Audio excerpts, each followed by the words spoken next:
Good day mga katomo! It's dinner date na naman. Libre. Ito, merong potato salad. Masarap siya. At umorder muna kami ng drinks. At ito syempre ang Asahi beer na gustong gusto ni Ron Tutorial. Ayan, kampay. Cheers, kampay. Ayan. Hindi naman po ako unang uminom. Hindi muna ako uminom kasi nga wala pang laman ang aking tiyan. Baka mag-alburuto kaya binaba ko lang siya. At ito yung sashimi. Sashimi o Boathouse Vlog. Sashimi. May wasabi. May lemon. At may damo-damo. Ayan yung mga seaweeds. Palagi may ganyan pagka may sashimi. Ang ganda ng kanilang presentation baga. Presentation? Malasa-lasa. Masarap talaga ang sashimi dito sa Japan.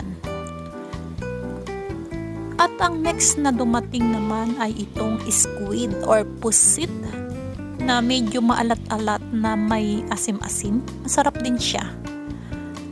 Then, dito tayo sa shishamo tempura. Ito yung willow lip fish na native sa Hokkaido, Japan. Then dito naman tayo sa mga kinds of chicken.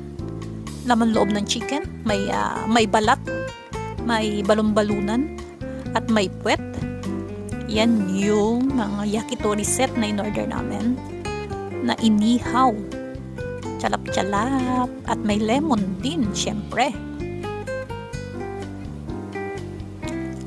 And the next is may in-order din kaming tebasaki or chicken wings. Pero hindi ako kumain yan. Isa lang in-order ko para sa kasama ko. Yan ang favorite niya. Siguro may pakpak na siya. At yan, naglapang-lapang na kami. Lapang-lapang. At dito ay ang puro babae ang staff. Dito sa kainan na to, nasa counter lang po. At may kanya-kanyang harang yan. Kasi nga diba yung sa mga pandemic may harang ang bawat table. At ito yung last kong in-order na Yamaimo in Nihongo. Yamaimo is mountain yam. Ewan ko kung meron dito sa Pilipinas. Hindi pa ako nakakita. Ano siya? Fresh. Ayan. Thank you for watching. Arigatou gozaimasu. Mata ne. Bye.